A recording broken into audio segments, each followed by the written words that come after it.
أنت الحبيب المصطفى أنت الأمين يا خير خلق الله خير المرسلين يا من إله الكون قد أوحى له بالنور کہا جاتا ہے کلمہ استغفار، یعنی یہ جس کو مدرسے کے اندر کہا جاتا ہے پنجم کلمہ، یعنی اس کو کہتے ہیں، یعنی پنجم کلمہ کہہ لو، چھٹا کلمہ کہہ لو، ترتیب الگ الگ ہے لیکن کلمہ استغفار ہٹایا جاتا ہے۔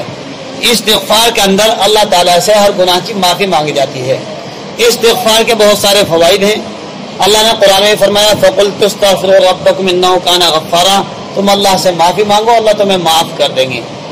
يُرْسِلِ السَّمَاءَ عَلَيْكُمْ مِدْرَارًا، آسمان سے بارش برسائیں گے، بارش نہ برستی ہو تو۔ وَيُمْدِدْكُمْ بِأَمْوَالٍ وَبَنِينَ، تمہارے مالوں کو بہت بڑھا دیں گے اور اولادوں کے اندر اضافہ کریں گے۔ وَيُمْدِدْكُمْ بِأَمْوَالٍ وَبَنِينَ وَيَجْعَلْ لَكُمْ جَنَّاتٍ وَيَجْعَلْ لَكُمْ أَنْهَارًا، تمہارے لیے باغاتوں کے اندر نہریں جاری کر دیں گے، یعنی جنتوں کے اندر تمہارے لیے باغات ہوں گے، نہریں جاری کر دیں گے۔ تو اللہ تعالیٰ کی رحمت کاملہ ہوتی ہے۔ استغفار آدمی کو کم از کم 100 مرتبہ صبح اور 100 مرتبہ شام کرنا چاہیے۔ یہ تسبیح پڑھنی چاہیے 100 مرتبہ کی۔ دیکھیے کلمہ استغفار ہے، بعض کہتے ہیں بعض یہ کہ کلمہ استغفار سید الاستغفار بھی کہلاتا ہے، اس کو یاد کر لینا چاہیے۔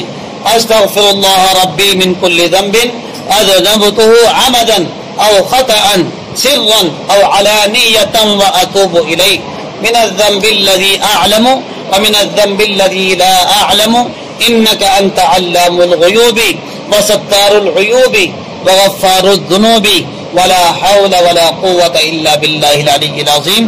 ترجمہ ہے میں معافی چاہتا ہوں اللہ سے جو میرا پروردگار ہے، ہر گناہ سے جو میں نے کیا جان بوجھ کر یا غلطی سے، در پردہ یا کھلم کھلا، یعنی چھپ کر یا کھلم کھلا، اور میں توبہ کرتا ہوں اس کے حضور اس گناہ سے جو مجھے معلوم ہے اور اس گناہ سے جو مجھے معلوم نہیں۔ بے شک تو غیب کی باتوں کا جاننے والا ہے، عیبوں کو چھپانے والا ہے اور گناہوں کا بخشنے والا ہے، اور گناہوں سے بچنے کی طاقت اور نیک کام کرنے کی قوت اللہ کی طرف سے ہے جو عالی شان اور عظمت والا ہے۔ تو یہ استغفار کی صبح شام کی تسبیح ہر ایک ایمان والے کو پڑھنی چاہیے۔ یہ استغفار سید الاستغفار بھی کہلاتا ہے۔